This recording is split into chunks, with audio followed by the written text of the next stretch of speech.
ધન્યવાદ. આ નવી પેઢીને દ્રષ્ટિથી નિહાળીને તો ગાંધીની ઓળખાણ હતી જ, પણ આપે આજે દ્રષ્ટિકોણ વિકસાવીને ગાંધીને વધુ આત્મીય કર્યા છે. જયભાઈ, આપનો ખૂબ ખૂબ આભાર.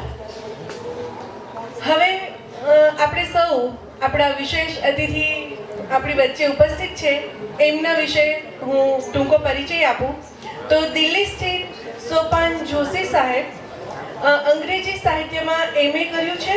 તેમણે ત્યારબાદ પત્રકારિત્વની સફર 1996માં શરૂ કરી. તેમના પિતા પણ પત્રકાર જગત સાથે જોડાયેલા હતા અને સાહેબશ્રીએ રિપોર્ટર, લેખક અને સંપાદક તરીકે પણ ઘણું બધું સરસ રીતે કાર્ય કર્યું છે. તેઓએ વિજ્ઞાન, પર્યાવરણ, ખેલ જગત, ખેતી, પ્રવાસ, રાજકારણ વગેરે જેવા અનેક વિષયો આવરી લે એવું કાર્ય પણ કર્યું છે. તેઓને મોટરસાઇકલ પર પ્રવાસ ખેડવાનું ખૂબ જ ગમે છે અને આ પ્રવાસ દરમિયાન એમણે પોતાના આ બધા વિષયોને પણ ન્યાય આપ્યો છે. ખાસ કરીને તેઓના 5 પુસ્તકો પણ પ્રકાશિત થયા છે અને જો કિશોરો માટેનું અગત્યનું એક પુસ્તક હોય તો એ છે એક થા મોહન, મહાત્મા ગાંધી કા જીવન પરિચય. આ એમનું ખૂબ સરસ મજાનું પુસ્તક છે. ગાંધી કે જીવન પ્રસંગ, અનોખા શાસ્ત્રીય ગાયક કુમાર ગાંધર્વના જીવન વિશે શિવપુત્ર કથા અને આવા ઘણા બધા પુસ્તકો સાથે જળ, જમીન અને મળ સાથે પર્યાવરણનું જે બગડેલું આંતર સંબંધો છે એને સુધારવા માટે પણ તેમણે પુસ્તક લખ્યું છે જેમનું નામ છે જલ થલ મલ. અને આવા અનેક પુસ્તકો વચ્ચે અને લખાણ વચ્ચે એ આપણી વચ્ચે ઉપસ્થિત છે ત્યારે મને લાગે છે કે મારે હવે આપણા વક્તાશ્રી અને આપ વચ્ચેથી નીકળી જવું જોઈએ. માટે હું સાહેબશ્રીને જ નમ્ર વિનંતી કરીશ કે આપ પધારો અને ઉદ્બોધન આપો. હું પાછળથી ઊભા થઈ રહેલા વિદ્યાર્થીઓને વિનંતી કરીશ કે આપણે મંડપમાં જ બેસીશું. ઉત્કર્ષભાઈ, હા, આ ઉઠી ગયેલા વિદ્યાર્થીઓને વિનંતી કરીશ કે આપણે મંડપમાં થોડી વાર બેસીશું, ત્યારબાદ આપણે કાર્યક્રમને આગળ વધારી શકીશું. माननीय श्री सोपान सर, आपको नम्र निवेदन है कि आप वक्तव्य के लिए पधारे. मंच पर और सभा में बैठे सभी लोगों को नमस्कार. मैं जब खेलता था तब भी मेरी बारी स्लॉग ओवर्स में ही आती थी. तो और दूसरा, मैं शायद इस सभा में अकेला व्यक्ति हूँ जिसको गुजराती नहीं आती. तो जी मैं यहाँ पर जब निकल रहा था अतिथि गृह से तो मुझे लगा कि मैं गमछा साथ रख लूँ क्योंकि धूप में बैठा हूँगा. इस तरह की सभाओं में बच्चे की तरह मैं भी बैठा रहा हूँ और उसमें मुझे ऐसी कई सभाएं ध्यान हैं जो बहुत तेज धूप सर पे लगती रहती थी. मुझे ये अंदाज़ा नहीं था कि जब यहाँ पहुँचूँगा तो यहाँ इतने बढ़िया चीकू के पेड़ होंगे जिन पर से फल लटक रहे होंगे और सामने इतने बढ़िया बच्चे बैठे होंगे जिनके चेहरे उन फलों जैसे ही सरस लगते हैं. तो ये पेड़ असली में वो लोग हैं जिनकी याद करने के लिए आज हम यहाँ इकट्ठे हुए हैं. ये पेड़ दवे साहब हैं, ये पेड़ नारायण भाई हैं, ये पेड़ गांधी जी हैं जिनकी छाया हमको बचा रही है, लेकिन हमको बहुत ठीक से पता नहीं है कि वो हमें कैसे बचा रही है. मैं जय भाई की तरह बोलना तो नहीं जानता. मैं उन विषयों की पत्रकारिता करता हूँ जिनको ना कोई सुनना चाहता है ना पढ़ना चाहता है. तो लेकिन मुझे ये पता है कि कम उम्र के लोगों की चिंताएं क्या होती हैं. मैंने आपसे कहा कि मुझे याद है मैं भी इसी तरह से सभाओं में बैठा रहा हूँ. कम उम्र में मेरा अंदाज़ा ये है कि बच्चों की, युवाओं की 3 मुख्य चिंताएं होती हैं. सबसे बड़ी चिंता होती है मनोरंजन की. मैं जब छोटा था तब मुझे बाल साहित्य एकदम अच्छा नहीं लगता था क्योंकि मुझे लगता था कि बड़े लोग सरस चीज़ें अपने लिए रख लेते हैं और बच्चों को नैतिकता के उपदेश दे देते हैं. दूसरी चिंता होती है रोजगार की कि बड़े होके क्या करेंगे. और ये चिंता मैं पाता हूँ जितनी हमारे समय में थी उससे आज बहुत ज़्यादा बढ़ चुकी है। हमारे समय में मैं कॉलेज में था, दूसरे साल मेरी उम्र 19 साल रही होगी, तब एक बार झल्लाकर मैंने अपने सहपाठियों से पूछा कि ये यूपीएससी क्या होती है। मैं 19 साल का हो गया था, 12 साल स्कूल भोग लिया था मैंने, 2 साल का कॉलेज भोग लिया था। मुझे पता नहीं था कि कोई यूपीएससी की परीक्षा होती है जिसको पार करके अफसर बनने के लिए लोग बड़े लालायित रहते हैं। आज मैं पाता हूं बच्चों में ये चिंता बहुत बढ़ चुकी है।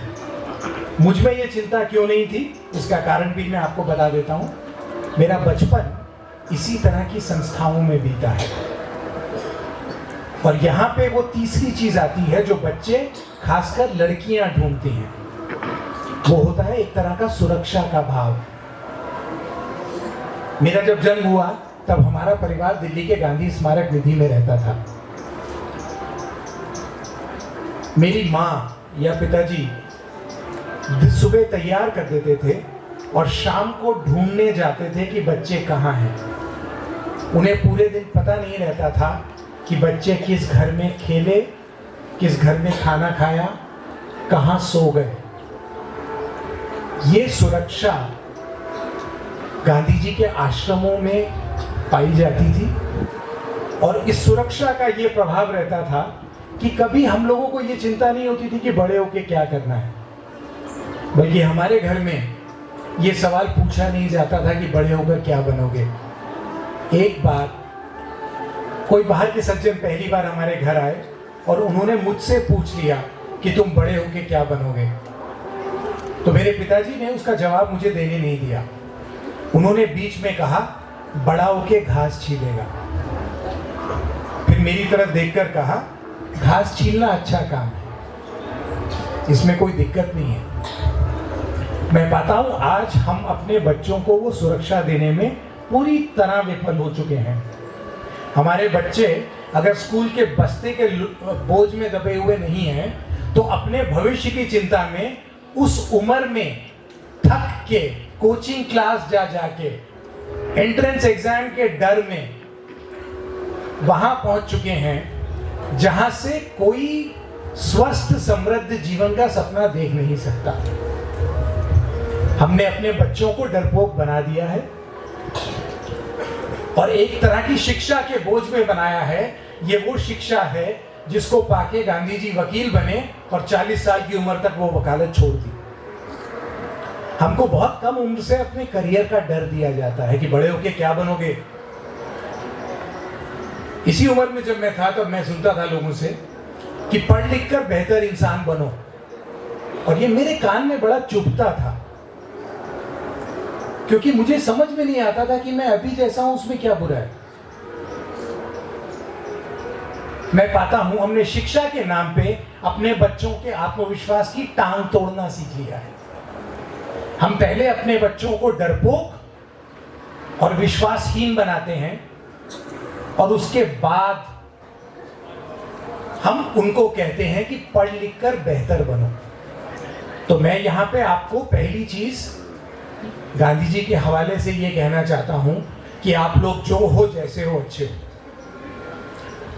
कोई भी घर का बड़ा बूढ़ा जो अपने घर परिवार के बच्चों से अपेक्षा करता है, वही अपेक्षा गांधी जी की आपसे रहती। क्या अपेक्षा रहती? कि आप लोग सुखी रहें, समृद्ध रहें, खुशहाल बने और परोपकार करें। केवल अपना ना सोचें, दूसरों का भी सोचें। अपने आनंद में दूसरों को मिलाएं, अपने स्वार्थ में दूसरों को मिलाएं। और आज हमें एंट्रेंस एग्जाम ये सिखा रहा है कि हम कैसे दूसरों को टंगड़ी लगा के खुद पास हो जाएं और कैसे हम एग्जाम वॉरियर बन जाएं। यानी हमने परीक्षा को युद्ध बना दिया है, और उस युद्ध की वेदी पर हम अपने बच्चों के बचपन की बलि चढ़ाते हैं। इससे बचने के बहुत सारे तरीके गांधी जी ने पहले से दिए हुए हैं। तो मैं आज आपको, जय भाई ने आपको पहले से ही बता दिया कि गांधी जी की महत्ता क्या है। मैं आपको केवल ये बताना चाहता हूं कि गांधी जी आपकी क्या मदद कर सकते हैं, क्योंकि गांधी जी के 3 रूप आमतौर पे कहे जाते हैं, बोले जाते हैं, सुने जाते हैं। पहला रूप है उनका एक राजनेता का। राजनीति में गांधी जी का उपयोग दूसरों पर कोड़ा मारने के लिए होता है, दूसरों पर नैतिकता का बोझ डालने के लिए होता है। दूसरे गांधी अकादमिक लोगों के हैं जो गांधी जी पर किताबें लिखते हैं। गांधी जी का जीवन इतना बड़ा है कि अगले 500 साल तक उनके जीवन पे शोध होता रहेगा और लोगों की किताबें निकलती रहेंगी और कईयों की पीएचडी भी उसी में हो जाएगी। एक तीसरे गांधी आते हैं जो केवल गांधीवादी संस्थाओं के गांधी होते हैं, और वो गांधी उन संस्थाओं के बाहर बातचीत नहीं होती उनकी। तो मैं आपको ये बताने आया हूं कि एक चौथे गांधी हैं जो उपयोगी गांधी हैं, और जो हर किसी के लिए उपयोगी हैं। और आप लोग, एक समय ऐसा आएगा जब आपने भविष्य में आप लोग कठिनाई झेलेंगे, हर किसी को झेलनी पड़ती है, आप भी झेलेंगे, और उस समय जो मदद आपको गांधी जी से मिलने वाली है वो आपको और किसी से आसानी से नहीं मिलेगी। ये कैसे है ये मैं आपको बताने की चेष्टा करता हूं। हमें पढ़ाई लिखाई और बेहतर इंसान बनने का जो बोझ कम उम्र में डाला जाता है बस्ते के साथ, उसका कारण यह है कि हमको सफल होना है किसी न किसी तरह। सफलता के जो पैमाने हैं वो पहले से तय हैं। क्लास में फर्स्ट कौन आएगा? यहां कितने लोग हैं जो क्लास में कभी ना कभी फर्स्ट आए हैं? हाथ खड़ा करें। कुछ 2 4 6 हाथ आ रहे हैं। हाँ, 10 हो गए ज्यादा से ज्यादा। बाकी लोग जो क्लास में फर्स्ट नहीं आए उनको हम बेकार मान लें या स्कूल से निकाल दें, उनको कहें तुम्हें कोई रोजगार नहीं मिलेगा। हमने अपनी शिक्षा व्यवस्था ऐसी बना ली है जो केवल उनकी तरफ देखती है। लाखों लोग हर साल आईआईटी की परीक्षा देते हैं, लाखों लोग। कितने पास होते हैं? कुछ हजार। उनके फोटो छपते हैं कोचिंग सेंटर के इश्तेहारों में। जो बच्चे पास नहीं होते वो, तो मैं आपको ये बताने आया हूं कि गांधी जी उन सब के लिए हैं जिनके फोटो कोचिंग सेंटर में नहीं लगते हैं। गांधी जी उनके लिए भी हैं जिनके फोटो लगते हैं। हमको डरपोक इसलिए बनाया जाता है क्योंकि जो सफल नहीं है, जो क्लास में फर्स्ट नहीं आ रहा, वो बेकार मान लिया जाता है। ये तरीका गुलामों के जीने का है, पर इसको हम छोड़ देते हैं।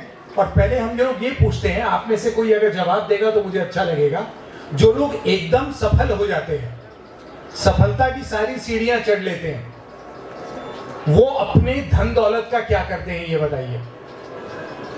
कोई बताएगा?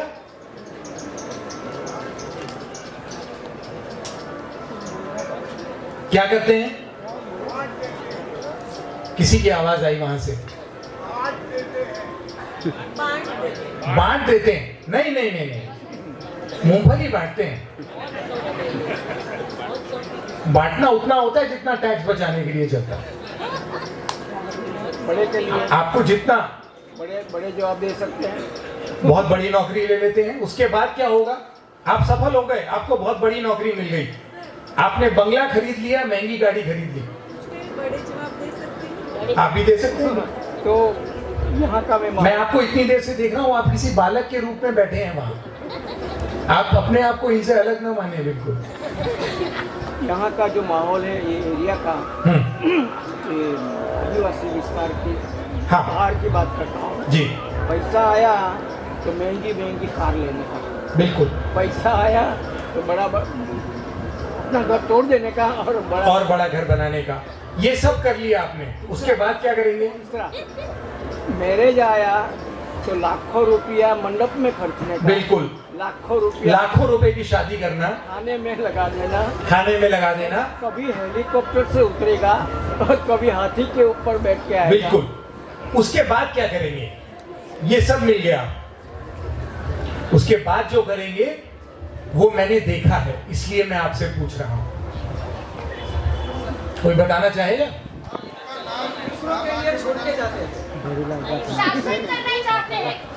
शासन करना चाहते हैं, उसके बाद भी आनंद के लिए क्या करते हैं? देखिए, जो सबसे ज्यादा पैसे वाले लोग हैं वो उन जगहों पर जाते हैं जहां बहुत महंगी पार्टी होती है। इसके ठिकाने मैं आपको दो बता देता हूं, एक है लास वेगस और दूसरा है इबिजा। वहां पे मतलब ये वो लोग हैं जिनको सब कुछ मिल गया है, वो अपने आनंद के लिए कहां जाते हैं? तो वहां जाके क्या करते हैं? अच्छा खाना पीना होता है, नाच गाना होता है, पार्टी होती है, इश्क लड़ाते हैं, घूमते फिरते हैं। ये काम हमारे हर आदिवासी गांव में रोज होता है।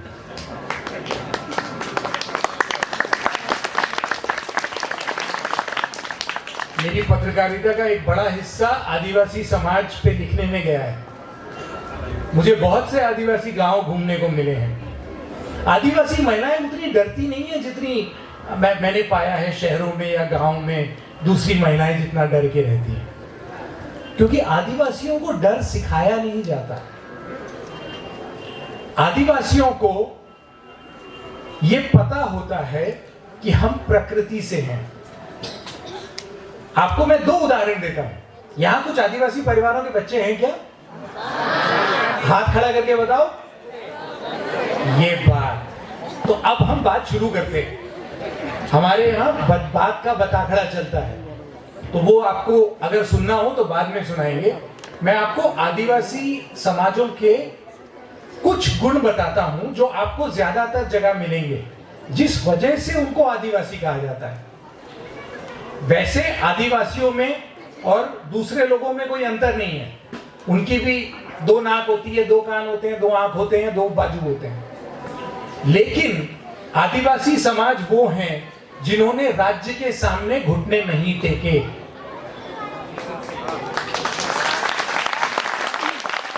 मुझे कैसे पता है? उदाहरण देता हूं आपको। कौन बता सकता है कि प्लासी का युद्ध कब हुआ था? बच्चों में से प्लासी का युद्ध कब हुआ था? 1757। बहुत अच्छा। गदर कब हुआ था?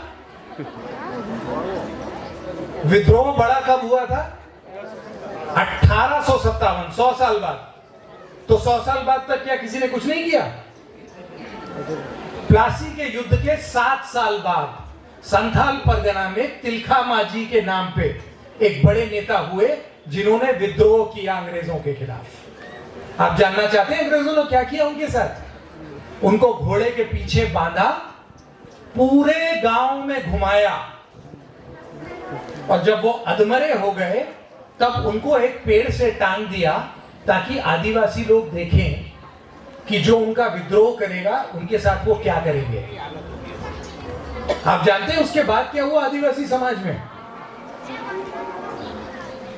8 साल बाद वहां पे फिर से विद्रोह हुआ।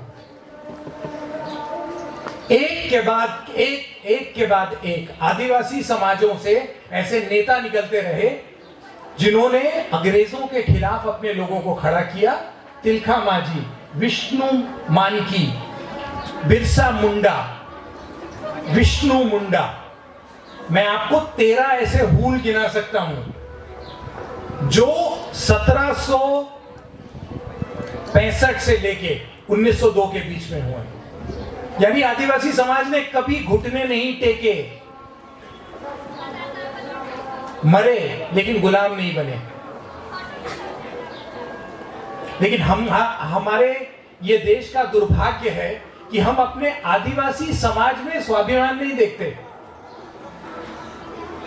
हमें ये समझ में नहीं आता कि वो लोग कौन हैं जिनकी वजह से अंग्रेज सरकार को इतना डर लगा कि आदिवासी इलाके 2 हिस्सों में बांट दिए गए थे। पहला हिस्सा था सेक्लूडेड एरियाज, वो इलाके जिनको अलग कर दिया गया है। और दूसरे थे पार्शियली सेक्लूडेड एरियाज। जो पार्शियली सेक्लूडेड एरियाज थे वो हमारे संविधान में शेड्यूल 5 में आ गए। जो सेक्लूडेड एरियाज थे वो शेड्यूल 6 में चले गए। यानी अंग्रेज कभी भी आदिवासियों के सामने खड़े नहीं रह पाए, ये आपको कोई नहीं बताएगा, क्योंकि हमारी इतिहास की किताबें राज्य की दृष्टि से देखी जाती हैं, लोगों की दृष्टि से नहीं देखी जाती, चाहे राज्य की विचारधारा कोई भी हो। आप में से कितने लोगों ने तिलका मांझी का नाम सुना है? मानकी मुंडा, विष्णु मुंडा, बिरसा मुंडा का सुना होगा। क्यों? क्योंकि बिरसा मुंडा उसमें से अंत में थे, 1902 में। तो ये हमारा समाज कभी गुलाम नहीं हुआ, क्योंकि आदिवासी समाज को यह पता था कि मनुष्य बुनियादी रूप से सामाजिक प्राणी है, राज्य के अधीन रहने वाला प्राणी नहीं है। यह सबक गांधी जी को 40 साल की उम्र तक समझ में आ गया था, लेकिन बहुत अलग रास्ते समझ में आया था। जय भाई ने अभी आपसे पूछा कि गांधी जी की समझ में क्यों आया, ये पहले बात करते हैं। जय भाई ने कहा आपसे कि गांधी जी की आत्मकथा का शीर्षक क्या है, क्या था? बच्चे बताएंगे। गांधी जी की आत्मकथा का शीर्षक क्या है? सत्य के प्रयोग। उन्होंने कहा ना, ये सत्य के सिद्धांत नहीं है। तो कोई ये बताए कि प्रयोग कौन करता है, और ये केवल बच्चे बताएंगे। प्रयोग कौन करता है?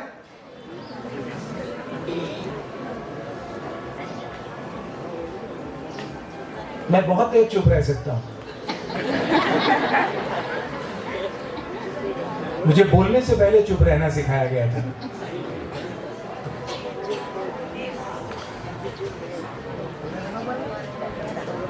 मैंने आपसे कहा था कि मैं भी ऐसे ही बैठा रहता था। प्रयोग कौन करता है? और ये आप जान लीजिए, क्योंकि आप में से सब वो जो कंपटीशन के एग्जाम पास नहीं कर पाएंगे, उनको अपने जीवन में प्रयोग करने पड़ेंगे। कुर्सी किसी की हमेशा नहीं रही। आदिवासी समाज ये जानता था। कुर्सी आज तक किसी की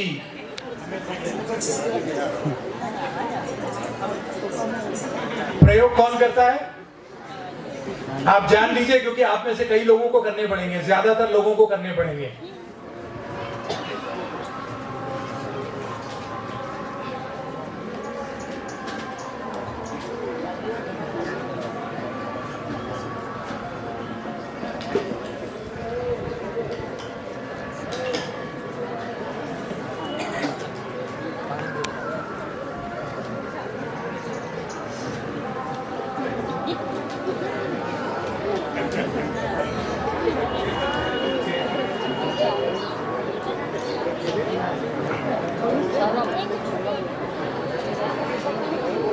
गांधी जी ने तो बड़े होके भी किए, सब नहीं करते, कुछ कोचिंग क्लास जाते हैं। हर वो इंसान जो कुछ सीखना चाहता है वो प्रयोग। बहुत अच्छा, आपका नाम बताएं। कामिनी। कामिनी के लिए ताली हो जाए।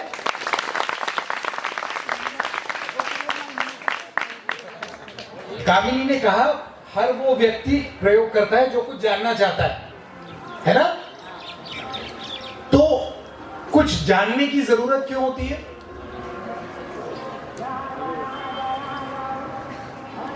क्यों जरूरत पड़ती है कि हम कुछ नया जाने, ऐसा जाने जो हम नहीं जानते?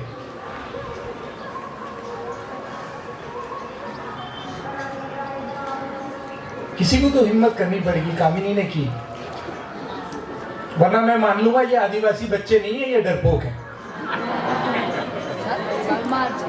डरपोक बच्चों को किसी के सामने कुछ बोलने में बहुत डर लगता है।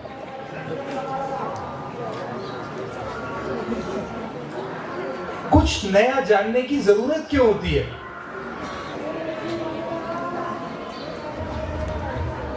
और यहीं से प्रयोग धर्मिता निकलती है।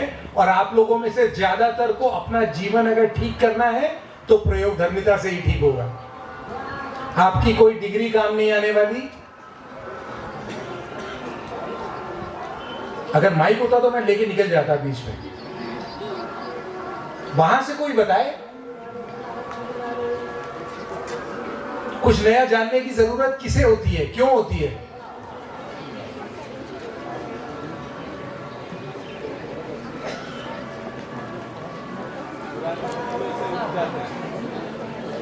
हाँ, શ્રેષ્ઠ કઈ મેળવવા માટે જરૂરી છે? मैं समझा नहीं, मैं गुजराती नहीं जानता। कुछ पाने के लिए प्रयोग करना जरूरी नहीं है। श्रेष्ठता का रास्ता अलग है, आप चाहें तो बाद में बात करेंगे। बहुत बढ़िया बात कही है, लेकिन यहां ये जमती नहीं है। बात बहुत बढ़िया है, इससे जुड़ी हुई है, लेकिन वो बात जो मैं आपसे जानना चाहता हूं वो अलग है। हाँ, डेवलपमेंट करने के लिए दूसरों का काम मान लीजिए तो हो जाएगा।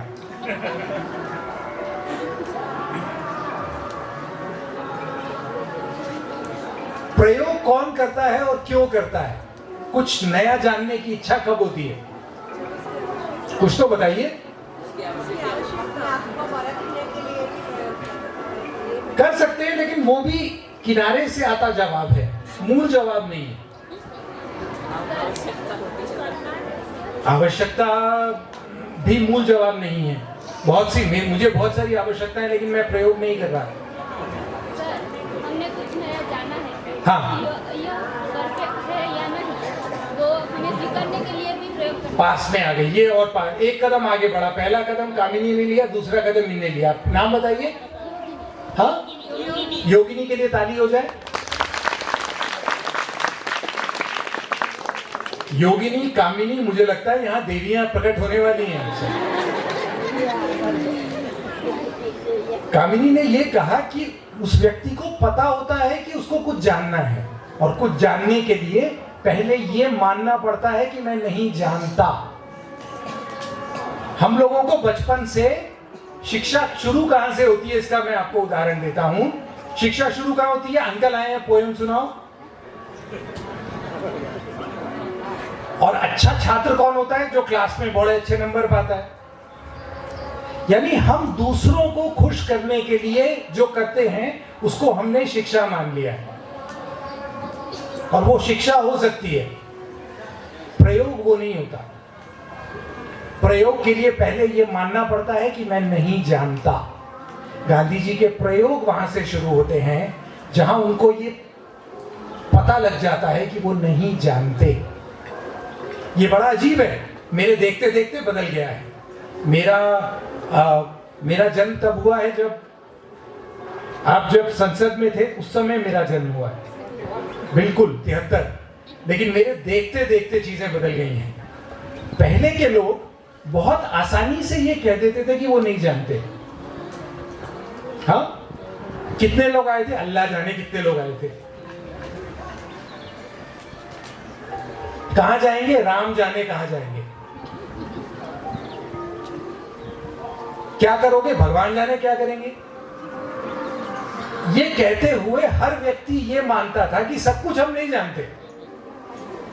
सब कुछ जानना उसका काम है जिसने सृष्टि को बनाया है। साधारण बातचीत में, अंग्रेजी में आई डोंट नो।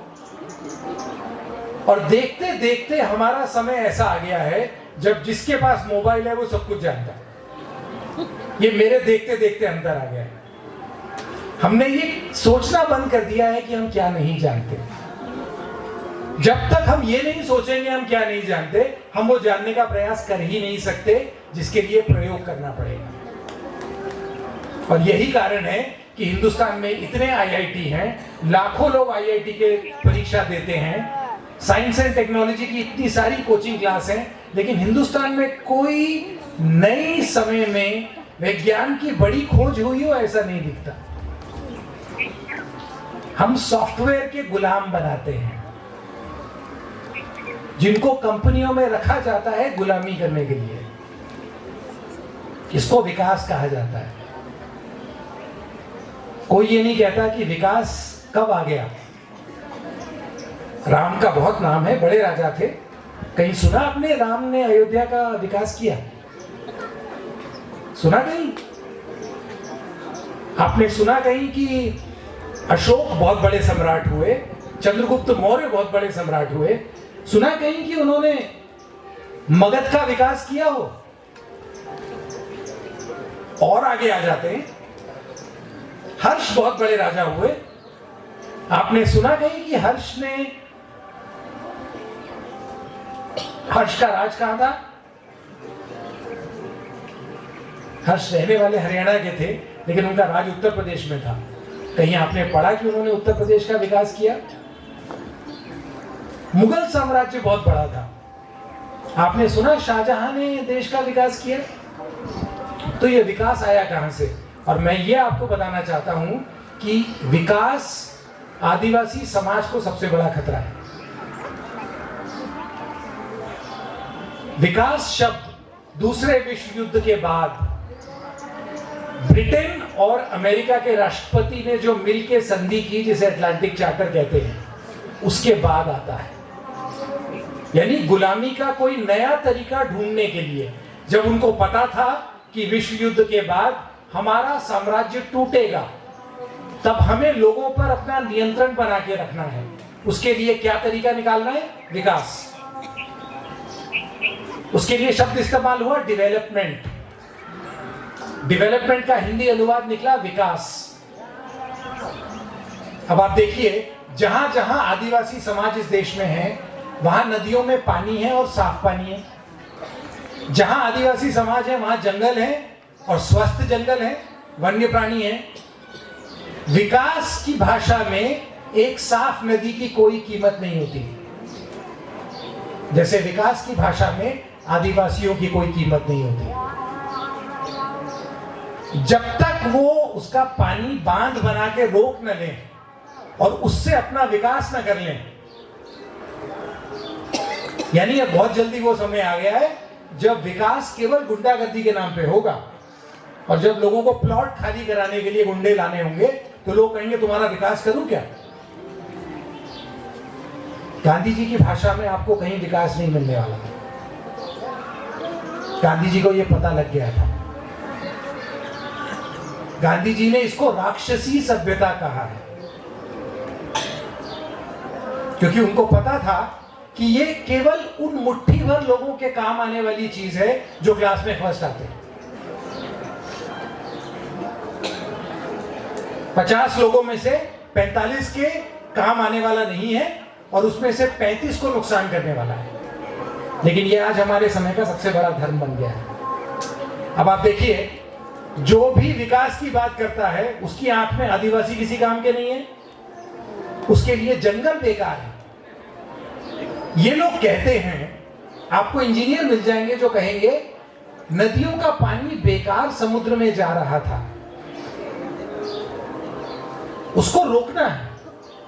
ये दृष्टि कहां से आ गई हमारे देश में? तुलसीदास जी का दोहा है, सरिता जल जल निधि महु जाई, हो ही अचल जिमि जीव हरि पाई। नदी का काम यह है कि वो समुद्र का पानी वापस समुद्र लेकर जाए, क्योंकि सारा पानी समुद्र का है। समुद्र को जल निधि कहा गया है। आदिवासी समाज भी ऐसे ही है, उनमें यह भाव बचा हुआ है, तभी हमारे देश में जंगल वहीं बचे हैं जहां आदिवासी हैं, नदियां वहीं बची हैं जहां आदिवासी हैं। लेकिन जो लोग विकास करने पे तुले हुए हैं, उनको नदी का एक एक बूंद पानी निकालना है। मैं दिल्ली में रहता हूं, दिल्ली में एक नदी है यमुना नाम की। मैं जब आपकी उम्र का था और छोटा था, मेरी दादी दिवाली के दूसरे दिन मुझे और मेरी बहन को उसमें डुबकी लगाने लेके जाती थी। क्यों? यमुना का भाई कौन है, कोई बता सकता है? यमुना का भाई यमराज है, और दीपावली के दूसरे दिन भाई दूज होती है। तो मेरी दादी इसलिए लेकर जाती थी कि मेरी बहन यमुना से कहे, एक बहन दूसरी बहन से कहे कि अपने भाई को कहना कि जरा मेरे भाई से अपनी नजरें दूर रखे। उस यमुना नदी के ऊपर से गुजर नहीं सकते आज। उसमें दिल्ली का टट्टी पेशाब बहता है। ईमानदारी से कहें तो यमुना में दिल्ली का विकास बहता है। और ये विकास हमारे समय का सबसे बड़ा अंधविश्वास है। ये विज्ञान से नहीं आता कहीं से, ये केवल सत्ता के मोह से आता है। ये सियासत का गुरूर है। और आप लोग इस समय में आ गए हैं जहां विकास आपसे कोचिंग क्लासेस में लेके जाएगा, आपसे पूछेगा कि आप फर्स्ट आए हैं या सेकंड आए हैं। अगर नहीं आए हैं तो आप जाइए, कुछ और कीजिए। क्या कीजिए किसी को नहीं पता, तो आपको प्रयोग करने पड़ेंगे। गांधी जी के ऐसे ही प्रयोगों में से इस तरह की जगहें निकली थी जहां पर खेती के, कपड़े के, हर तरह के प्रयोग हुए थे। प्रयोग करने की एक और बुनियादी शर्त है। कोई बताना चाहेगा? जो व्यक्ति प्रयोग कर सकता है उसमें क्या क्षमता होती है?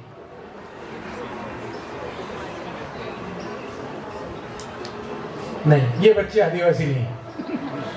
मैं बहुत जगह रहा हूं, आदिवासी बच्चे इतना डरते नहीं है।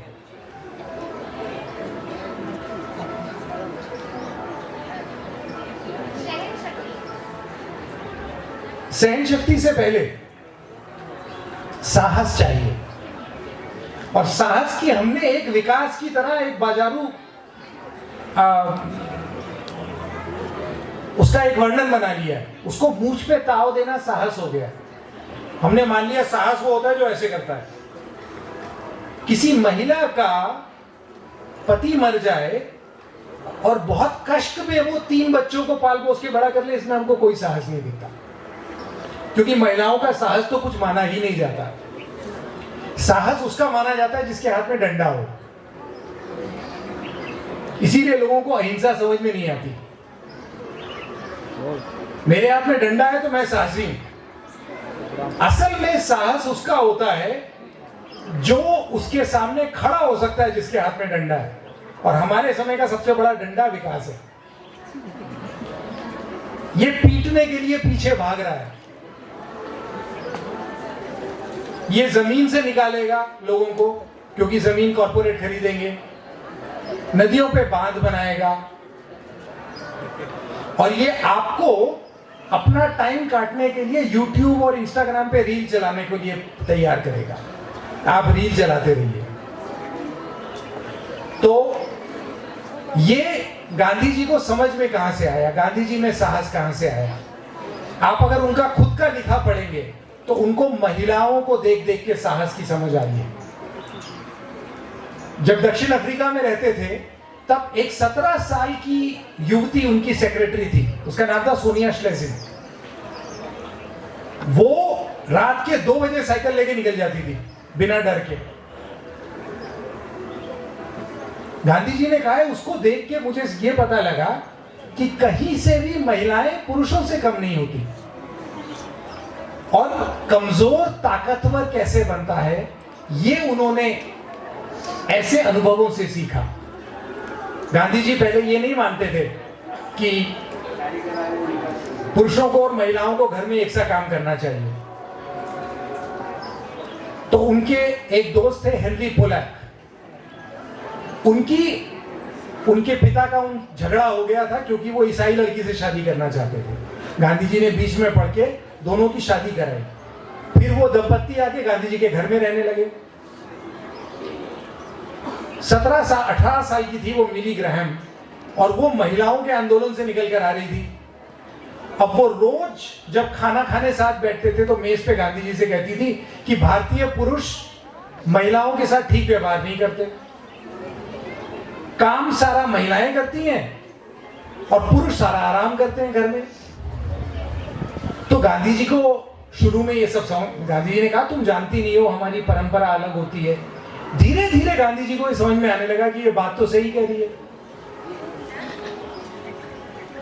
और यहाँ से गांधी जी की दृष्टि बदलनी शुरू होती है।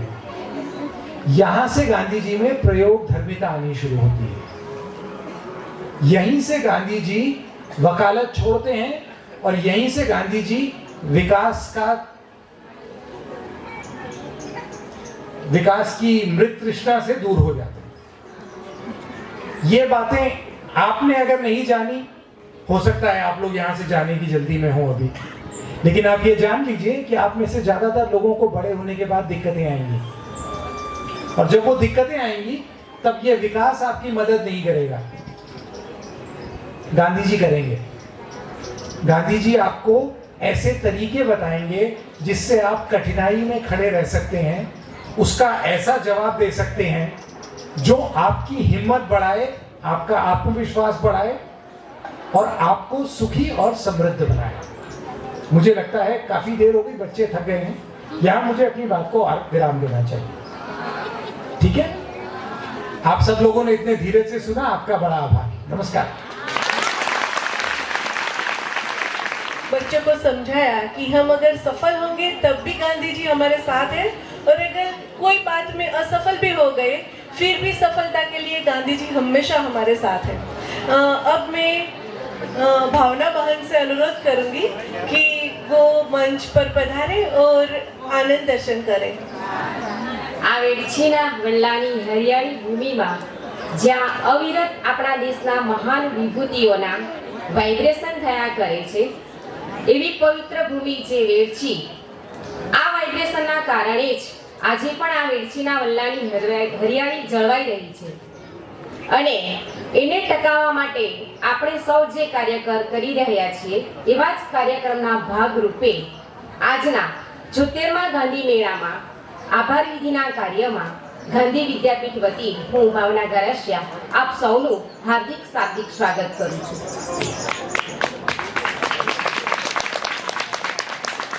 મંચ પર ઉપસ્થિત અમારા સૌના પ્રાંતીય સ્મરણીય અને પ્રેરણામૂર્તિ એવા ગાંધી વિદ્યાપીઠ વેડછીના પ્રમુખ અને 76મા ગાંધી મેળાના પ્રમુખ શ્રી એવા વંદનીય અમરસિંહભાઈ ચૌધરી, પરમ આદરણીય શ્રી સોપાનભાઈ જોશી, માન્ય શ્રી જય વસાવડા સાહેબ જે એમના કામના કારણે આપણી વચ્ચે ઉપસ્થિત નથી, મંચસ્થ મહાનુભાવો, વડીલ મિત્રો, શ્રોતાજનો, મારે આભાર વિધિ અથવા આનંદની લાગણી વ્યક્ત કરવાની છે।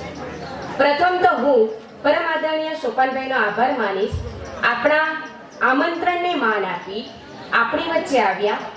તેમનો વિષય હતો પર્યાવરણ અને ગાંધી।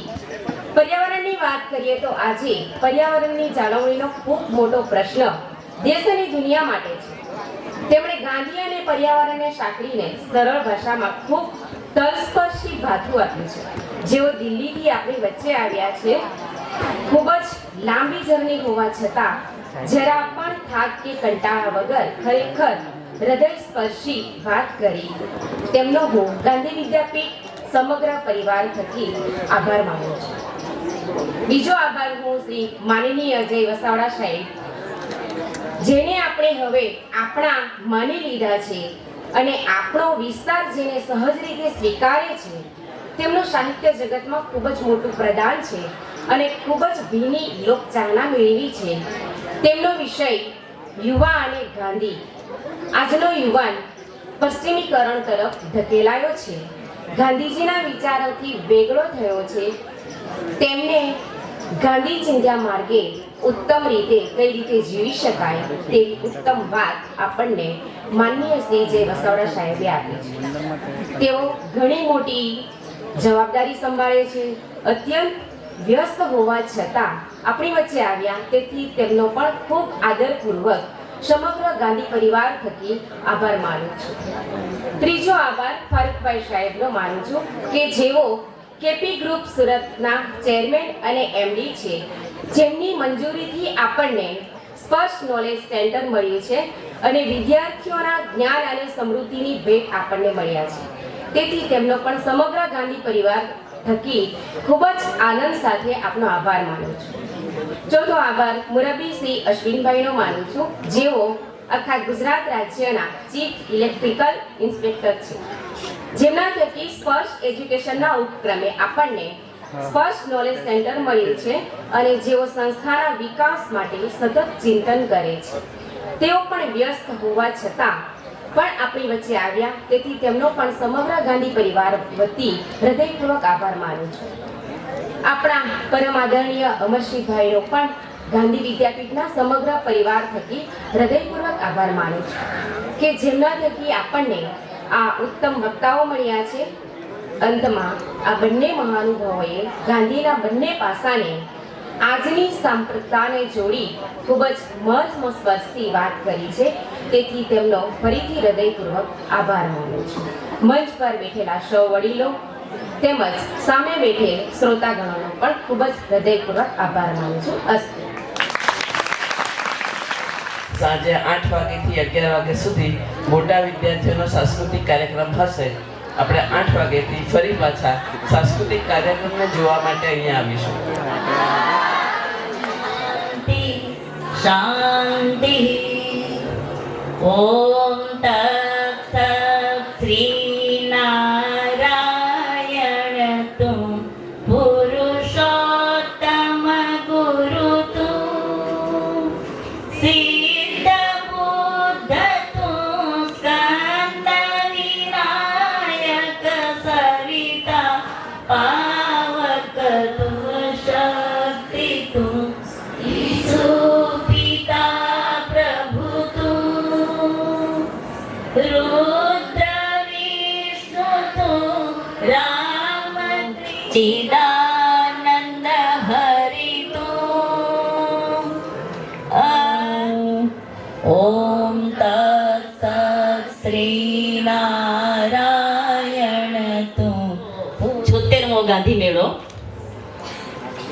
તારીખ ગાંધી મેળાને શોભે તેવી કૃતિઓ પસંદ થઈ છે અને એ પ્રમાણે દરેક સંસ્થાઓ પોતાની કૃતિ રજૂ કરશે. ફરીથી વિનંતી કે જે કલાકારો સ્ટેજ ઉપર જઈ શકો તો સૌને ખૂબ ખૂબ શુભેચ્છા સાથે આપણે સાંસ્કૃતિક કાર્યક્રમની શરૂઆત કરીએ. ક્રમ આ પ્રમાણે છે સૌની જાણ માટે. પહેલી પ્રસ્તુતિ પ્રાર્થના છે ઉત્તર બુનિયાદી આશ્રમ શાળા શબરી વેડછીની બુંદ બુંદ મિલી વેડછીનું. ત્રીજો ગરબો રણ ગોરખડી. દેશભક્તિ ગીત અભિનય સાથે દક્ષિણાપથ વિવિધલક્ષી વિદ્યાલય વ્યારા. ઘેરૈયા નૃત્ય ઉત્તર બુનિયાદી વિદ્યાલય અને કુમાર છાત્રાલય વેડછી રજૂ કરશે. 10મું છે રાસ રંગીલા રણછોડ સરસ્વતી કન્યા વિદ્યાલય અંબાજ. 11મું નૃત્ય સ્નાતક અધ્યાપન મંદિર વેડછીથી આપણે કાર્યક્રમની પૂર્ણાહુતિ કરીશું. તો સૌ પ્રથમ રજૂ કરે છે પ્રાર્થના અભિનય ગીત ઉત્તર બુનિયાદી આશ્રમ શાળા શબરી વેડછી હાજર થાય સ્ટેજ પર.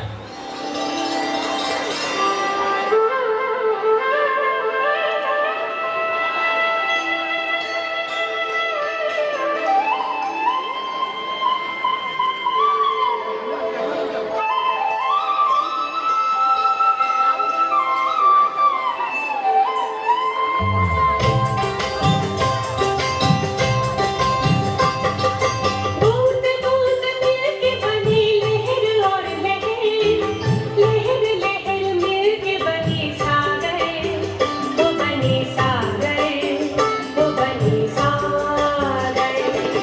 दूर पास तेरी दया मिलती निरंतर, भरती रहे अपने मन की गागर, वो मन की गागर, वो मन की गागर।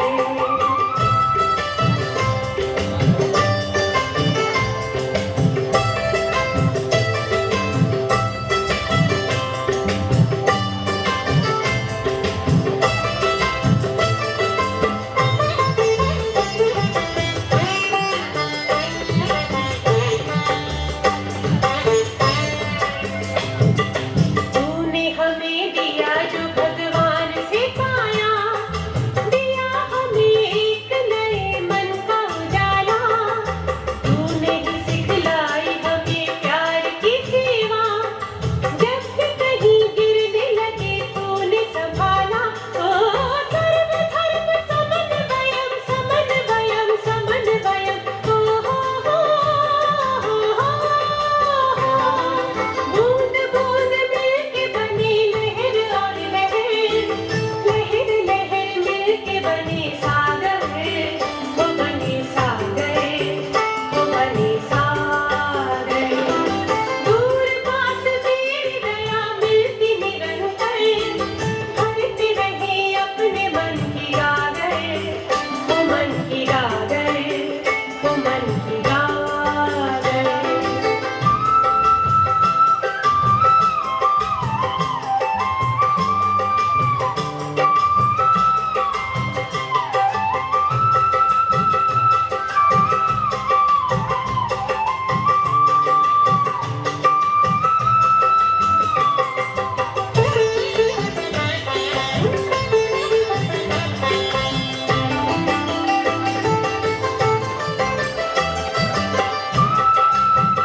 ધન્યવાદ દીકરીઓને આદિવાસી નૃત્યની રમઝટ આપણને માણવા મળી. સૌ દીકરીઓને અને આ નૃત્ય કરાવનાર જેણે દિગ્દર્શન કર્યું હશે એમને પણ મારા તરફથી ખૂબ ખૂબ ધન્યવાદ છે. આદિવાસી નૃત્ય નિહાળ્યા પછી આપણે સૌ રાસની મજા હા ગરબાવાળા તૈયાર છે. ગરબો ઉત્તર બુનિયાદી વિદ્યાલય કણજોડ. કાળા કાળા કાનજીને રૂપાળી રાધા રીસાઈ ગઈ લાગે છે. રાધા રીસાઈ ગઈ લાગે છે એટલે હવે મનાવી લીધી છે. ચિંતા નહીં કરો. કાળા કાળા કાનજીને રૂપાળી રાધા